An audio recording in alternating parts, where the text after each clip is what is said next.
It's time for the news.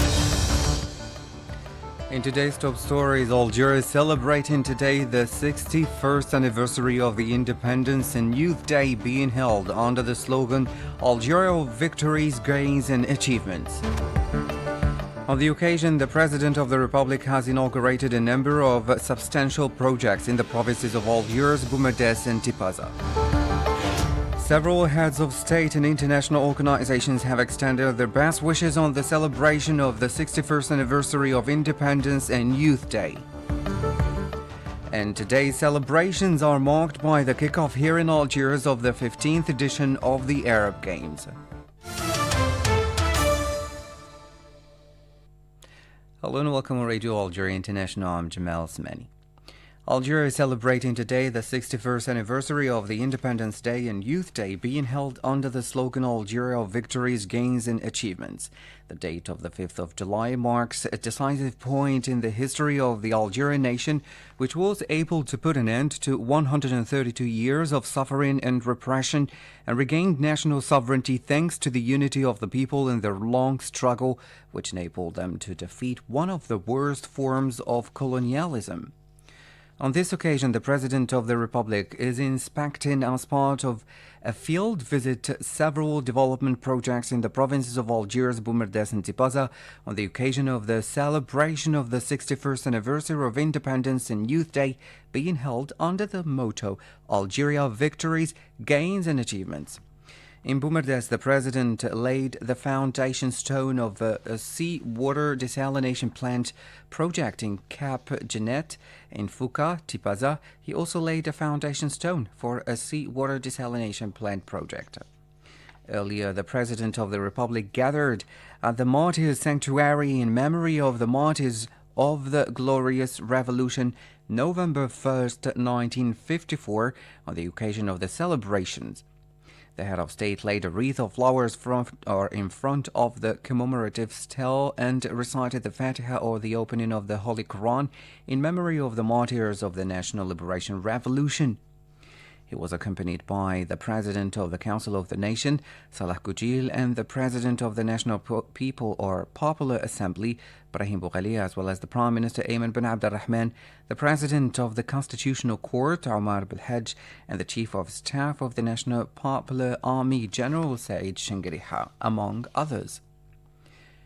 The President of the Republic has said that the celebration of the 61st anniversary of the Independence and Youth was intended to be a renewed opportunity to recall the importance and nobility of the efforts expected of everyone at every level and in every position, emphasizing that this occasion calls for increased vigilance and efforts in order to meet the challenge of the transition to renew ways of thinking and managing. Mariam Zian has the details. In a message on the eve of the 61st anniversary of Independence and Youth Day, the President said that the first signs of the new era, whose objectives have been fully grasped by our young people, are now a reality, pointing out that it is manifested in the increased dynamism of domestic and foreign investment, a consecration of the value of work and effort and access to the world of entrepreneurship and the knowledge economy through the emergence of small and medium-sized enterprises. This has been made possible, the President added, by the incentives we have introduced to encourage the spirit of innovation and creativity among young people and to support those with ideas and investment projects among young Algerians who have always shown a strong sense of patriotism and loyalty to the oath of the valiant Shuhada or martyrs. He also paid tribute to the National People's Army worthy heir of the National Liberation Army stationed at the borders to defend the motherland and the nation, renewing his sincere desire to honor this trust to move our beloved homeland forward with the combined efforts of dedicated patriots and the conscience and commitment of our youth to the ranks of emerging nations and to raise it to the place it deserves. The President of the Republic has signed 2 presidential decrees. The first concerns pardon for common law crimes in favor of 8,537 detainees, and the second concerns the detainees who have passed medium school examinations who obtained a vocational and craft training certificate or who obtained university diplomas in 2022 and 2023. The President of the Council of the Nation, Mr. Salah Goujil, has called for inspiration from the values of the glorious November Revolution to lay the foundations for the future. A press release from the Upper House of Parliament said on the eve of the celebration of the 31st anniversary of Independence Day and Youth Day, the President of the Council of the Nation recalled to the symbolism and significance of this anniversary. Mr. Goujil stressed that the pages of the past were worth reading and mediating on because they shed light on the path of nations and mark out their path towards future. The President of the Council of the Nation did not forget to recall the major efforts made by the President of the Republic to safeguard the nation's collective memory. In the same context, the Director General of the National Radio, Mohamed Baghali, emphasized the importance granted by Algeria in the radio to the memory file. La radio algérienne occupe une grande partie de cette mémoire. The Algerian radio holds a large part of this memory of Algeria. For this, we devote an important segment of our work to the preservation of the archives of the national radio, their digitization, and especially putting them at the disposal of institutions, investigators, and listeners. Chercheurs et surtout des auditeurs.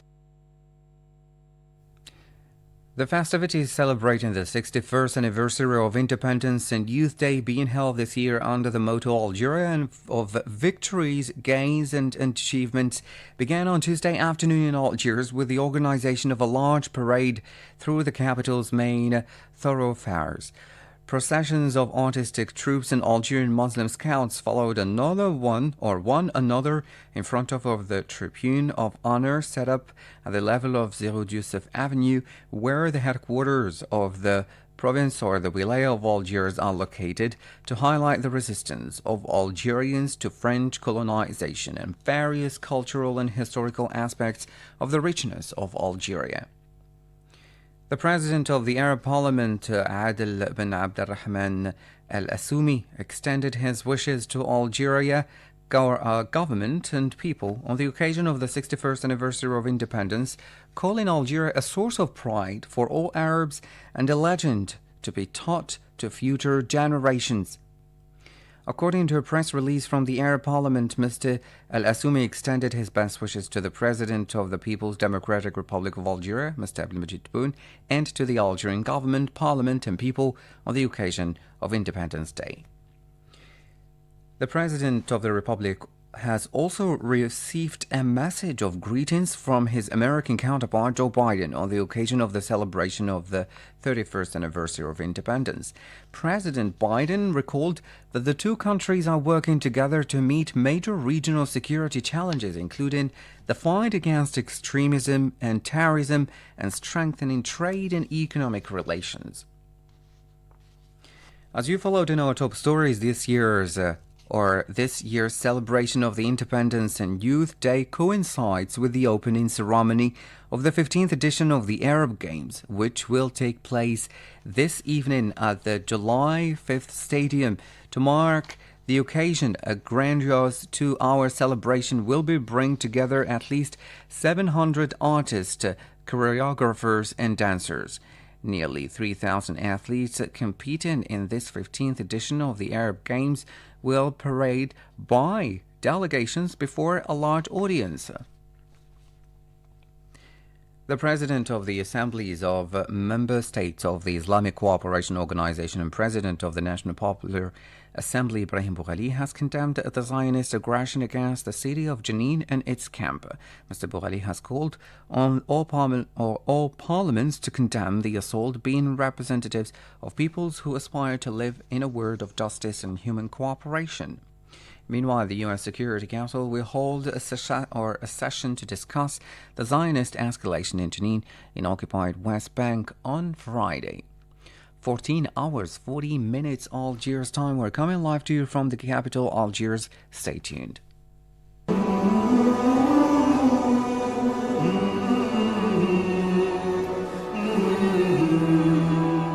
Among the many achievements made by the new Algeria under the chairmanship of the President of the Republic, Mr. Abdelmadjid Tebboune, is Algeria's election as a non-permanent member of the UN Security Council with a majority of votes. By being elected in the UN body, Algeria imposed itself in an unstable and rapidly changing world as an important part in the decision-making process at the international level, thanks to the honesty of the state and the credibility of President Abdelmajid Tebboune. 184 countries out of the 193 voters, or 95%, voted in favor of Algeria to have the status of non-permanent member of the UN Security Council, reflecting Algeria's commitments, which it has all honored, particularly with regard to international peace and security, freedom, justice, and stability. A brilliant and well-deserved election with an overwhelming majority as non-permanent member of the United Nations Security Council for the 2024-2025 term. This election is regarded as a genuine tribute to Algeria for its constructive and active role in managing international affairs, as well as its relentless efforts to maintain peace and stability on both regional and international stages.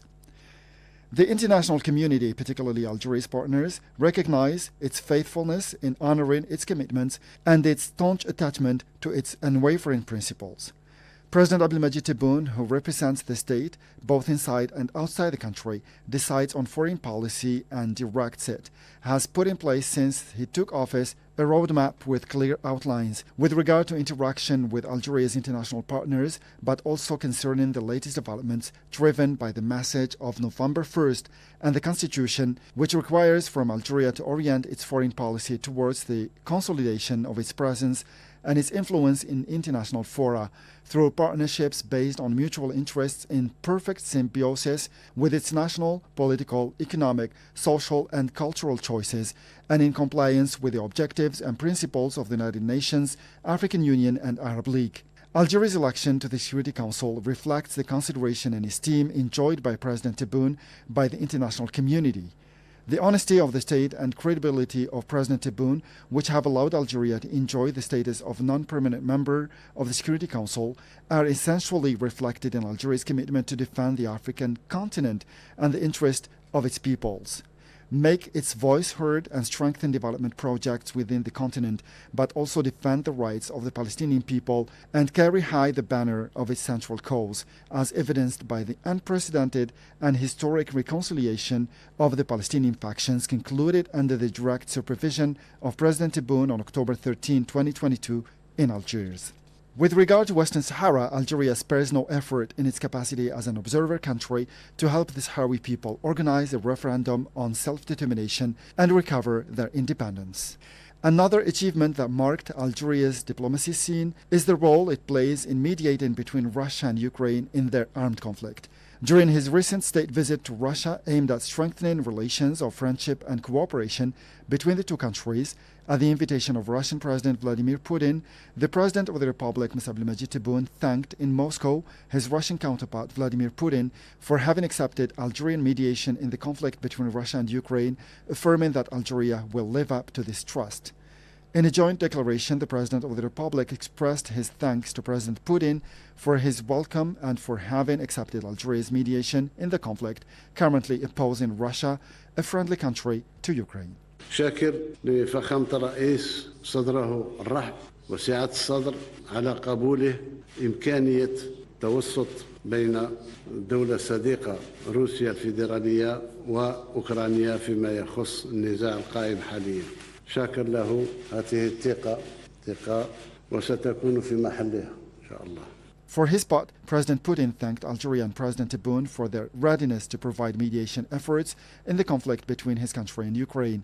Recalling that Algeria is a member of the Arab League's contact group on Ukraine, President Putin indicated that he had explained to President Tebboune the Russian vision, the origins of this conflict, and the repercussions surrounding it. Knowing that Algeria is a member of the contact group of the Arab League on Ukraine, I explained to the Algerian president Russia's vision and the root cause of this conflict, as well as our evaluation. Before starting this meeting, I explained to my counterpart all the circumstances and thanked Algeria and the Algerian president for his willingness to offer mediation. Algeria will continue making great achievements both at the internal and international level under the wise chairmanship of the President of the Republic, Mr. Abdelmadjid Tebboune, who is endeavoring to implement the 54 commitments he pledged to carry out during his presidential campaign as part of the new Algeria that will meet the aspirations of its citizens and fulfill its commitments with its partners.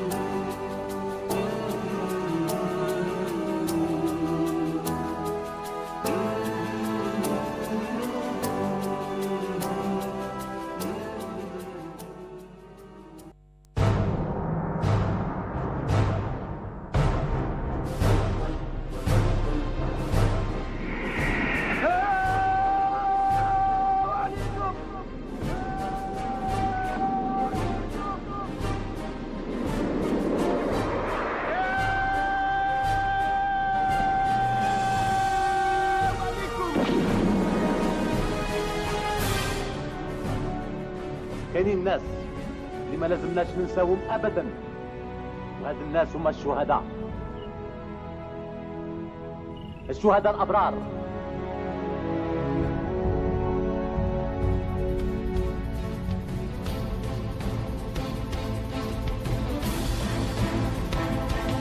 Algeria has a long history of struggle and revolutionary tradition. Many foreign powers have sought to impose their domination on the Algerian people, but neither the Romans nor the Turks, least of all the French, have succeeded in staying long. France's invasion of Algerian territory in 1830 triggered off large-scale resistance movements and popular uprisings, which were first organized under Emir Abdelkader in the western and central provinces of Oran, Medea, and Melina, then in Kabylia under Al-Muqrani, in alliance with Sheikh Haddad and Boumazrag around 1871, as well as under many other nationalist figures throughout the country.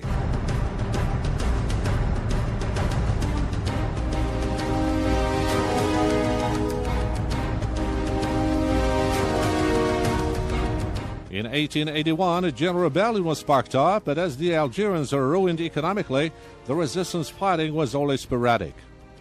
So until the First World War, the Algerian people had no other alternative but to live under a repressive system geared solely towards the interests of the French colonial settlers. After the First World War, the Algerian resistance gathered momentum under the unifying banner of Islam, and several movements and parties began to voice the Algerian people's profound aspirations for national identity.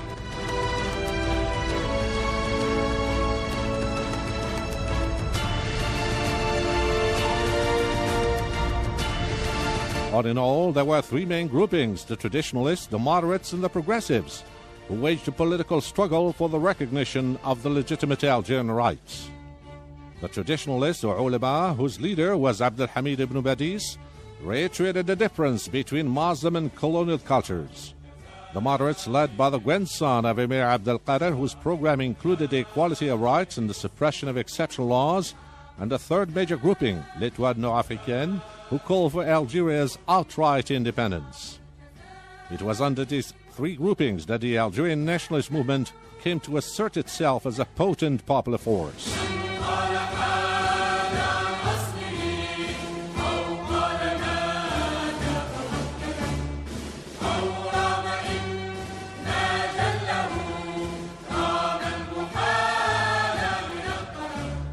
On May the 8th, 1945, the Algerian population took to the streets of every town and city to protest against France's failure to abide by its promises for greater equality for the Algerian majority. The ensuing peaceful demonstrations were harshly repressed, and about 45,000 Algerians were savagely massacred by the French colonial army in the eastern towns of Guelma, Kherrata, and Sétif.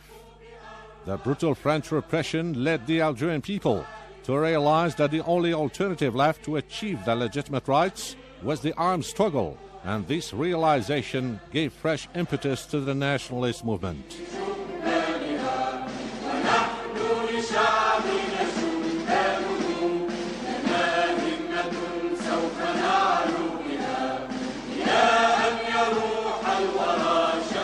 Several political parties, including the Algerian People's Party, PPA, the Democratic Union for the Algerian Manifesto, UDMA, and the Movement for the Triumph of Democratic Liberties, MTLD, agreed to form a single platform.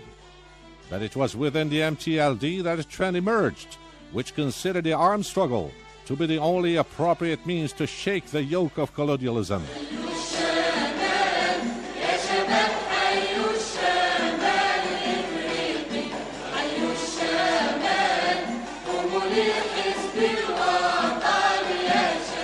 The advocates of the armed struggle were within a Revolutionary Committee for Union in Action, known as CRUA.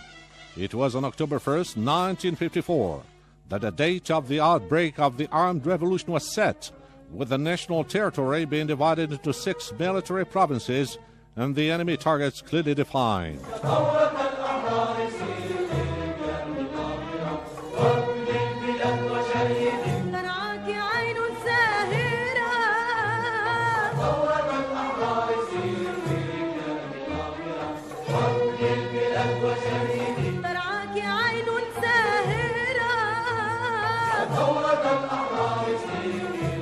On November the 1st, 1954, at midnight, the forces of the revolution struck the enemy and his collaborators in a series of bold operations. On the same day, the newly formed National Liberation Front, FLN, issued a statement setting forth its objectives. These included the recognition of Algeria's sovereignty, the release of all political detainees, and the scrapping of the exception laws. In retaliation, the French colonial army carried out brutal repressive actions in the eastern Aurès mountain range. In a reaction, the National Liberation Army launched on the 20th of August 1955 a large-scale offensive in the eastern province of Constantine, which was to mark a new phase in the armed revolution and to bring into focus its irreversible character.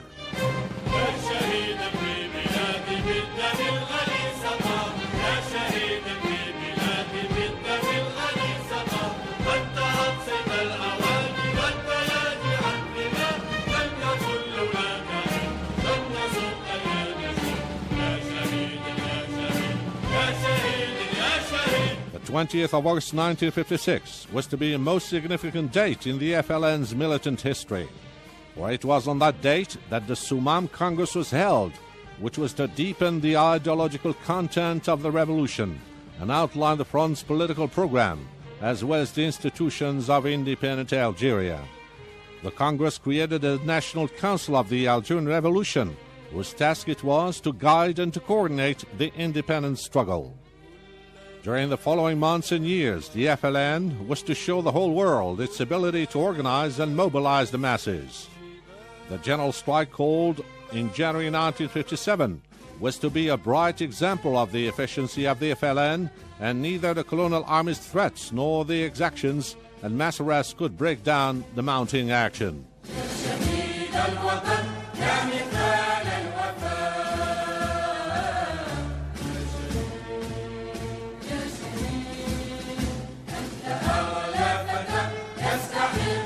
Another outstanding date was the 16th of December, when the Tripoli Congress was held, which adopted a program advocating the setting up of a democratic and popular Algerian state, and we drew up a provisional constitution.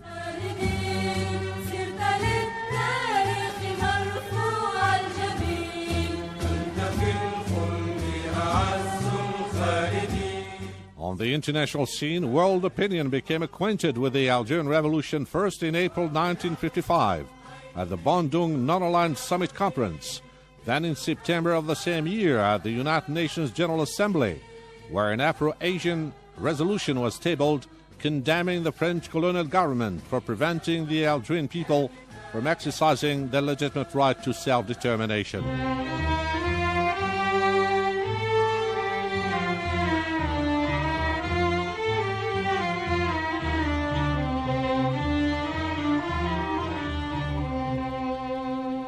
During the following years, an active solidarity with the struggling Algerian people gained momentum throughout the world, and especially in Africa, where the feeling of national conscience and the spirit of freedom began to grow by leaps and bounds. The political successes of the FLN and the military victories scored by the ALN prompted the French authorities to launch several large-scale operations throughout the national territory involving thousands of troops and the callous repression in the country's towns and cities reached its climax. The systematic use of torture by the colonial forces held sway, and hundreds of nationalist figures were savagely tortured and then executed covertly by several senior French army officers. But the adamant resistance of the Algerian people finally got the upper hand over the brutal colonial war machine. In this connection, the French government was unwittingly compelled to get into contact with their FLN representatives.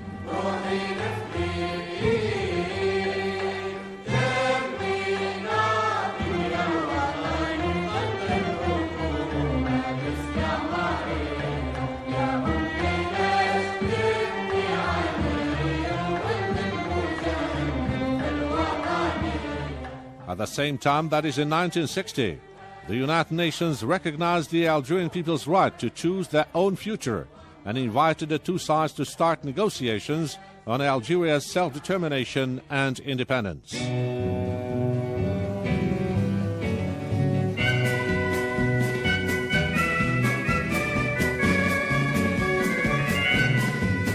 Finally, on May 20th, 1961, the French government agreed, after so many dilatory maneuvers, to start talks with the provisional government of the Algerian Republic, GPRA. The GPRA firmly opposed France's demand that a special status be granted to the French settlers and that the Sahara, Algeria's southern part, be excluded from the negotiations.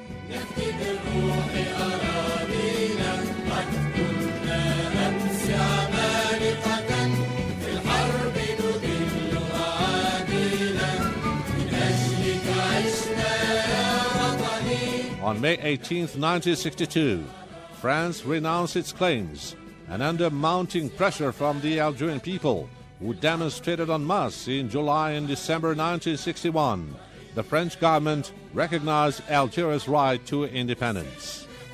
On July 1, 1962, what came to be known as the Evian Agreements was signed, and Algeria was once again on her own.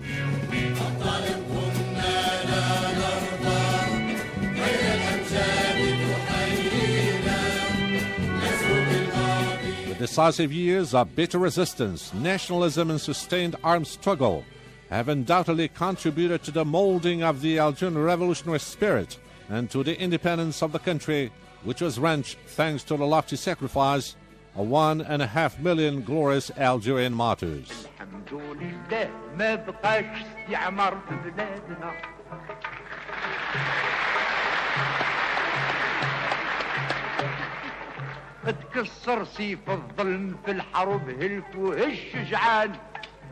To all intents and purposes, the colonial nightmare is a thing of the past, that France has yet to reconcile itself with its haunting colonial presence here in Algeria from 1830 to 1962. To this effect, the French Parliament's decision a few years ago to recognize the legitimate armed struggle waged by the Algerian people against the French colonial rule as such is a small but a right move in the right direction. On in all, this burning file is yet to be sealed for good, maybe sometime in the future.